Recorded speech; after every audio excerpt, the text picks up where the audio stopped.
and welcome to our channel, MarshStream, your public performance broadcast platform. Please make sure to like this video and subscribe to our channel. You can also donate to our tip jar and support the arts and artists of MarshStream by clicking the link below in the description.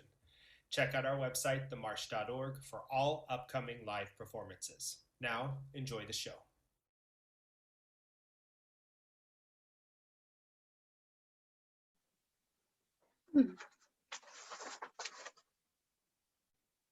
Oh, you scared me. Yes, I'm looking at your jewelry display. It's lovely. Thank you. No, I don't need your assistance. Not right now. Actually, I do need your assistance. You know, I'm looking for a ring for my Aunt Sadie. Her birthday is tomorrow, and she's turning 90. So I would like to see some of the rings with diamonds in them. Would that be possible? Great. Thank you. Yes, those. Perfect. Thank you. That one, stunning. That one, gorgeous. So many. Oh my God. This one, may I try it on? You know, my Aunt Sadie and I have the same size of fingers. Isn't that something? These are real diamonds, are they? You know, would you happen to have a mirror so that I could examine them? Exactly. I like to know what I'm investing in before I purchase it, of course. Thank you. Thank you so much. 14 carats. And the diamonds. Are they really? From Australia? How interesting. Usually from South Africa. No. Very good. Excuse me? Well, the first ring, I didn't take it out. The first ring, I did not take it out. I just looked at it. No, I didn't take anything. Excuse me. No, I do not appreciate this tone that you've taken with me. No, I thought we were friendly and such. I was just looking at your... Ma'am, I'm telling you, I did not take it. The cops. Why are you gonna call the cops, ma'am? Ma'am, I'm telling you, why don't you just let me... Well, that was fast. Well, of course, you're just down the street from the precinct. How lovely. Will you tell your side? I will tell my... I have a side too. Excuse me. I have a side too.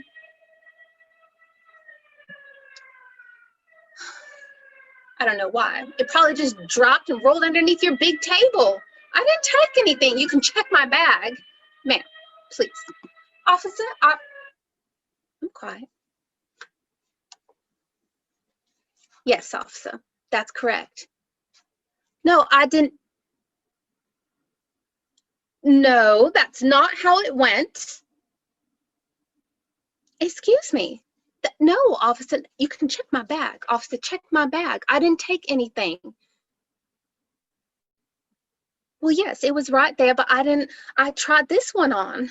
Officer, please. Officer, that's very tight. I understand. Well, it was a pleasure doing business with you. I'll be back.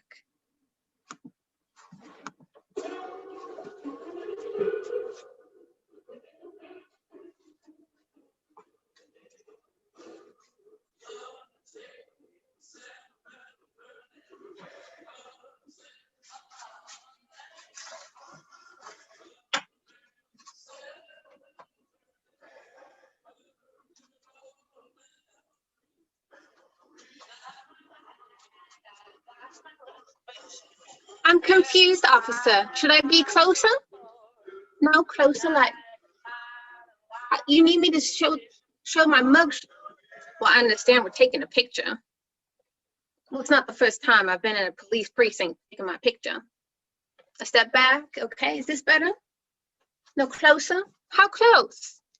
Okay, that's to the right. Now step back. Well, this is starting to feel like a waltz.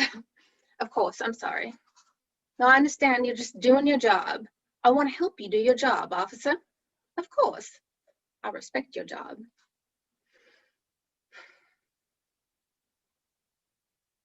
Officer, can I ask you a question? You know, I was in this store just looking at some to the side. I'll put this down now. I was just in this store looking at some jewelry. I stand up real straight, don't I? I learned it in Paris. Excuse me. Yes, of course. I learned it in Paris. That's how the models stand. Good posture. You can get anything with good posture. Well, I just, I came to thinking yesterday about my Aunt Sadie. She's turning 90 tomorrow, and I'm going to miss the birthday party because is that better? Because I'm here in jail. And I just thought she's going to be 90 tomorrow. And that's such an awfully long time to be on this planet, don't you think? 90 years. I mean, and what do you think happens to us afterwards? You know what I think. The other side?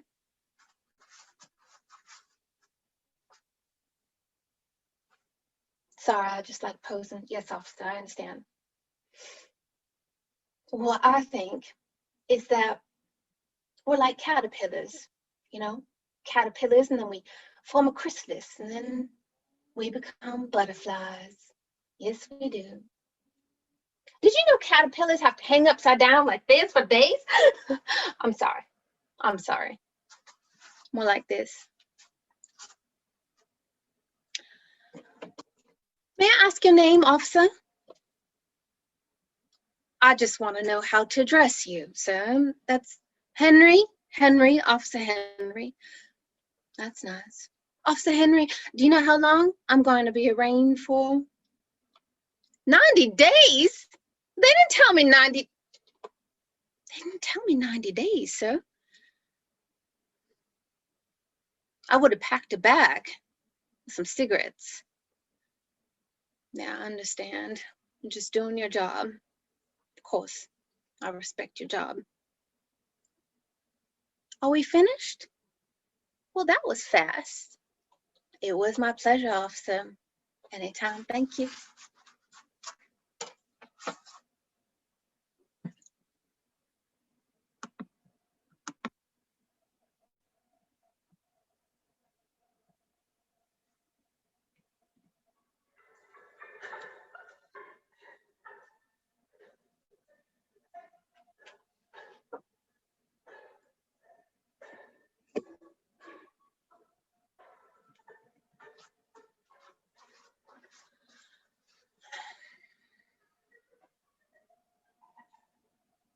Mama, I'm here.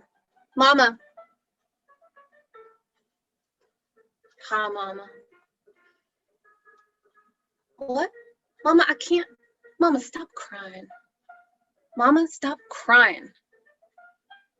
Mama, I'm fine. I'm fine. Of course I'm skinny. Do you think I'm eating this jail food? It's disgusting. It's disgusting. No, Mama, I'm fine. I told you. Well, I don't know how it all happened. It happened all so fast, Mama. No, I didn't steal anything. Mama, thank you. You brought me apples? Mama, how are you going to give me those apples? We got all this glass between us. Well, give them to the kids down the street. I'll be out soon. Well, they said 90 days, but as of today, I got 63 days left. And then I'll be out, a free woman. What? Mama, I don't understand. Mama, stop crying. Mama, I told you I did not steal anything. Well, Mama, that was the last time. I understand. Mama, I understand, Mama. That was the last time. This time I didn't steal anything. I did not steal anything. I don't know. Maybe they got me mixed up with someone else. No, it's just, is it a crime to go into a store to look at inventory? Being a colored woman, it sure seems like it is. Excuse me. No, we're fine. Thank you. Excuse me, officer. Mama, please stop crying. What? A lawyer? Mama, how did you get a lawyer? What? Well, how did you pay for a lawyer? I don't need a lawyer, Mama. You did what? You sold my jewelry? Mama, I don't need a lawyer. I'm gonna be out in 63 days. Why did you get a lawyer? I'm sorry, Mama. I'm so sorry. I didn't mean, Mama, please stop crying. Mama, please. Oh, thank you. Thank you kindly. And thank you for your prayers as well. Yes, I will meet with the lawyer. Of course, I will. Thank you, Mama, for coming today. It's time, Mama. I love you. Say a prayer for me.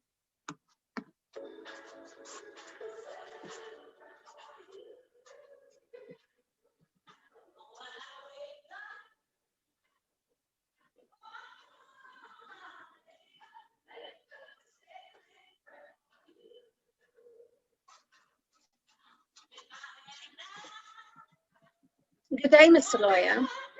Nice to meet you. Is it nice to meet me? That's a funny thing to say. Yes, I understand you're my lawyer. My mother already paid you. Right. I understand client-attorney privilege, sir. George, Lawyer George, Doris Payne, but I prefer Mrs. Payne, if you don't mind. Thank you. Yes, I understand everything. Yes. Trouble. Yes. But at this point, Mr. Lawyer George, I don't know if trouble comes finding me or if I keep trying to find it, because it just seems to be my life now at this point. It just seems like I crossed some kind of invisible line, like I just can't get back. You think you can help me get back, Mr. Lawyer George? Yeah. No, I tell the truth. I tell the truth. And this time I did not steal anything. That's right. I did not steal anything. No. No, I understand. But you know, the courts think differently for colored folks. That's just the system we live in, isn't it? But you know, I got to thinking, Lawyer George. I got to thinking a lot this time. Because I don't think that the law is the problem. You know, I think what the problem is, Lawyer George. I think we're the problem. Yes, I think we're the problem. Because the law is just words. They're just words. And words don't see the color of your skin. The words don't see the money in your pocket. And the words don't see if you're innocent or guilty. That's right. That's your job, Mr. Lawyer George, in the courts. That's to say, if they're doing their job correctly. That's correct. I hope you'll do your job too. I'll do mine. Rest assured. Yeah, sure. And what is this? Okay. I can read just fine, thank you. Well, I don't know. This document has a lot of paragraphs, Mr. Lawyer George. I don't know why you lawyers make it always so complicated to read. Line 57? I will read it. Yes. Doris Payne, that's me, was caught, not caught, I wasn't running, was caught and apprehended. And although no jewelry was found, The Sun Also Rises by Ernest Hemingway was found in her purse. So, I'll read. It was marked up, true, with folded pages, and it was clear that Doris Payne was clearly actively engaged in reading the book. I'm sorry, Mr. Lawyer. If I'm not in jail for attempted theft, what am I in jail for? For a book? Why for a book? Because it's banned. In Riverside? Uh-huh. It's banned. So I'm in jail for a banned book. Well, well, well. Do you think, Lawyer George, that this is really about the book or about an educated colored woman? What do you think? And what do you think about my constitutional rights, Lawyer George? Problematic, of course. Hard to beat. Well, things will change, Lawyer George, with or without us. They will. In jail because of a book. Mama always told me books were precious, but if I known that they were this precious, I wouldn't be in the business that I am. Tell me, Lawyer George, before you leave today, I'd really like to know something. What bothers you more? An educated woman of color or a thieving one? Which one would you prefer to see behind the bars? Because this time it won't be me. Yes, sir, Lawyer George. I will see you in court tomorrow, bright and early. Thank you for stopping by. It was a pleasure too.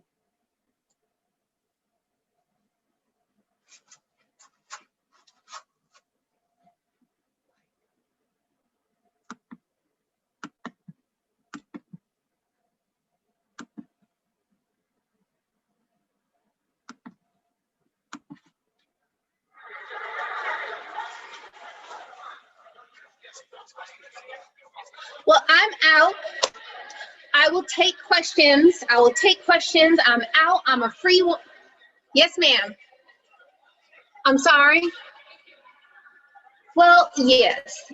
Oh, I didn't steal anything. I was just reading a banned book. Can you believe that? Next thing they'll ban our newspapers. Any other questions from the audience? Any other questions? Yes. Any other questions? No? Well, all right then. Well, thank you so much. I do love my freedom. And thank you to my wonderful lawyer, George, here. Have a good night.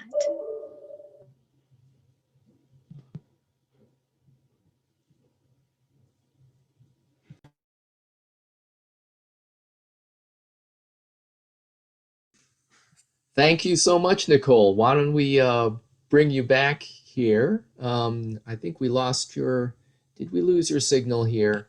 Hi, everyone. I'm David Harada. I'm Director of Artist Relations here at the Marsh. And I think normally we do a little Q&A, but I think we have lost our performer. So Good, David. we did. We lost the signals. Okay, Zoom performance, everyone. Well, we'll give it a minute to see if we can get her back. I would also like to say, though, while I've got you, that if you know people who were not able to be here, this show will be archived. Oh, we've got Nicole back. Let's bring her in. But this performance will be archived, so if you know people who weren't able to catch this tonight, it will be available on our YouTube channel. So let's bring. Hey, Nicole, we got you back. Let's see if we can't get you unmuted and into the. Hi. Hi there. Sorry, let's see. Let me start my video. Okay. There you go. Yeah, so first time that the other laptop actually just went out at the end. So oh well. Anyway, it was kind of perfect timing. Yeah, well, you had wrapped up, but I was actually reaching for my mute to ask a question. But since it is a Q&A, what I really love is for you to talk a little bit about the genesis of this piece. What inspired you with this in creating this character and this piece? Yeah, thanks for the question, and thank you so much for being there tonight, and for this platform, holding this sacred space. It's pretty incredible that we can connect this way. This particular piece, I wrote it actually a couple years ago. It was actually a play with about 4 or 5 other people, and and it actually was after a series of interviews that I had with Doris Payne while she was in jail, and I was really taken by. Honestly, I was really taken by the way that she looked, because she looked a lot like my grandmother. So, yeah. And how was it that you came to actually encounter her? How did you come to meet her? I called her lawyer, and I went.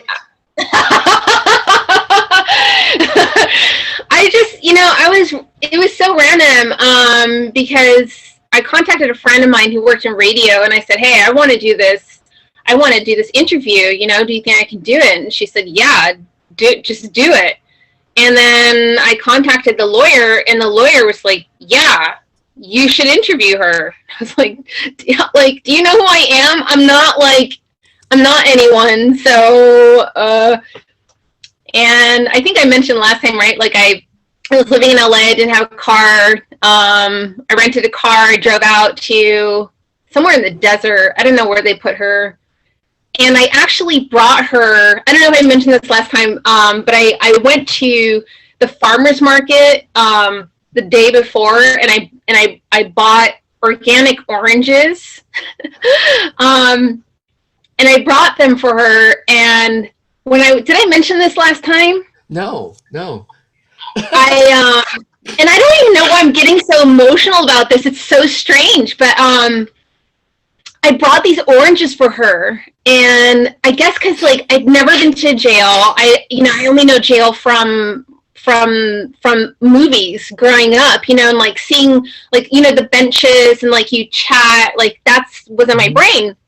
So when I got to the jail, you have to check in your cell phone and anything else. So I handed my cell phone, and I had the bag of oranges, and I started walking away, and the officer's like, and there's glass between you and everything. I feel like there's glass, and it's very thick glass. I guess it's plexiglass. And the officer said, excuse me, ma'am. They said, the oranges, you need to check those in too. And I was like, yeah, but they're a gift. And he's like, a gift for who? I said, well, they're a gift for Doris. He's like, no, ma'am. No, there's going to be glass between you and Doris. I was like, wow.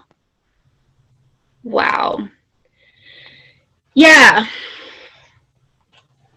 So the question I was going to toss to, I guess, to Doris, since it was technically the character. Oh yeah, before my laptop. Right. Well, so the way I was going to phrase the question to Doris is, do you consider yourself a people person? Because the way that she seemed to have this genuine interest in people, but also this, the tendency, her tendency to manipulate or try and manipulate people. But there was also, it seemed to me, a genuine interest there, as well. Both things alongside. I mean, what was your take on that with her? Is she a people person? I mean, I think that, first of all, really, really good subject, about manipulation, right? We're all manipulating each other all the time, right? To some degree, we always are. So, it's we get skilled in this kind of technique, and some of us use it to our own detriment, and she uses it to her own detriment because she keeps getting caught, and she's it was an addiction almost, but I think that I mean, I don't know. I can't empathize. I can only assume from the research that I've done. There's also, something also that I didn't mention last time I was here. There's a wonderful, and I know the folks that did it, they're really great guys. They did this documentary about her called The Life and Crime of Doris Payne. And we worked together when I was in LA a little bit, and to create this piece. And then I found out that they're actually making this piece in a big movie eventually with Tessa Thompson. It's supposed to be Halle Berry.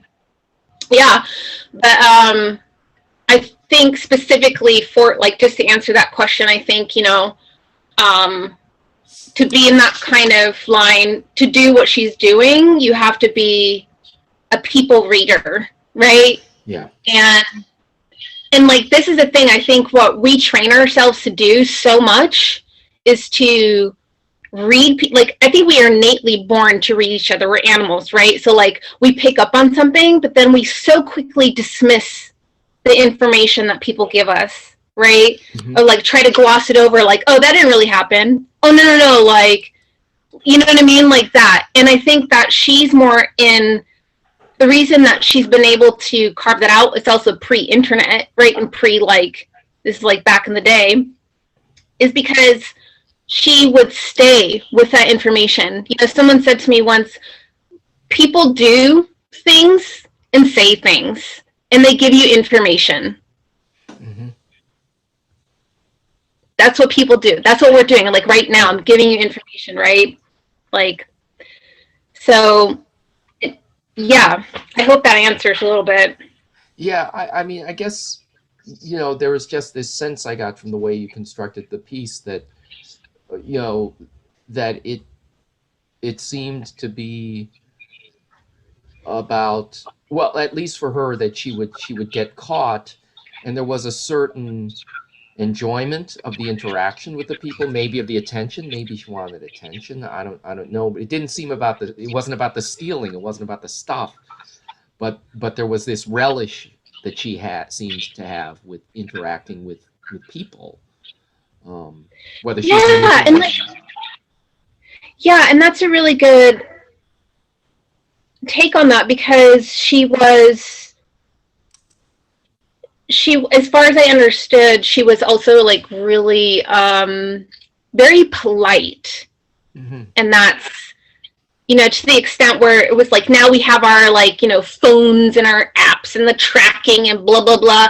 But like the way we used to track things, this, you know, the way we used to do this mathematical equations very fast, reading people, tone of voice, body language, posture, being polite was a way also, you know, it's a form of manipulation. And then, mm-hmm. like, if you're polite in a shrewd sense, you can track people, right? Mm-hmm. Yes. Very easily. So I think that she's refined that technique really like a diamond. You know, she is really like a diamond. It's like, wow. Yeah. Yeah, it's easy to see why you were so fascinated by her. So hopefully we see the light at the end of the tunnel here on COVID. What have you got anything coming up that you'd like the audience to know about? You're a poet as well. I mean, have you got work coming up that way, or in the performance mode? What's next for you? Oh, thank you for asking. That's very endearing. Yeah, so I've been off and on performing with the Nuyorican Cafe, and then kind of my old stomping ground in SF, which is Sacred Grounds Cafe, and I'll be going into a little bit of just like live open mics online in New York primarily, probably. And I'm actually in the midst. As you know, I published my first poetry book last month, and called Sitting Kills the Pants, and you can get it at lulu.com. Sitting called the pants. It's a proverb from Niger, I believe. And in the next month, I'm actually starting a radio show in the middle of finishing my plays. So and that will be basically black rock and roll and electronica station. Cool. And so we've put your website URL in the chat for anyone who wants to follow you and keep up to date on what you're doing, because it sounds like you're coming out of the pandemic with a good head of steam. Yeah. So some of us are, right? Some of us aren't so lucky. Yeah. But I'm glad that you're keeping the creative work going. It sounds like you've managed that well. Now, are you still here in the Bay Area then? No, I'm in, well, like my heart is. Okay. A lot of my family is, a lot of my friends, a lot of, like, I operate a business out of there, and I'm working in conjunction, just like a side project. I'm actually creating educational videos for kids for San Francisco's Unified School District for the early childhood education department. They're online videos. They're for kids, but they can be for everyone. If you want to learn French and German, it's called Pina and Friends. And so I'm doing that. I'm very much engaged at San Francisco, but currently I'm physically in Portland, Oregon. Okay. Until I find a cheap apartment in San Francisco. Pray for me. Which is, we'll keep our fingers crossed for you, but we're glad that you are able to be with us this way. And, and thank you so much for joining us and for sharing your work. Again, this will be archived on our YouTube channel for future viewing. And so thank you to everyone in the audience for joining us. Thank you, Nicole. And everyone have a great evening. Thank you, David. You're amazing. And Brianna. Woo! We'll see you. Take care. Bye, San Francisco.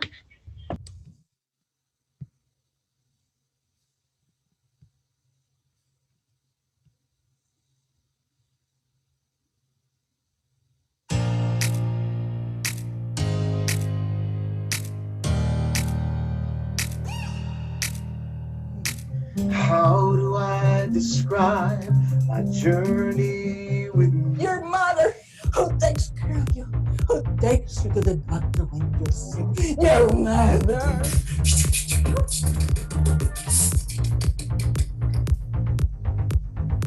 Good morning, New York. Buenos dias. It's me. What's up? We went out for lunch at a sushi place where she tried sushi for the first time and she liked it. I see that change can happen. I know things can shift and change for good. I am dizzily dazzled with stars in my eyes. Same level as I broke my neck. But he's not getting the same return of function I am. And I don't want any of your smart aleck sex talk that I usually get when I get home. This is beyond the marsh because what you're doing is planting beautiful seeds for artists to grow.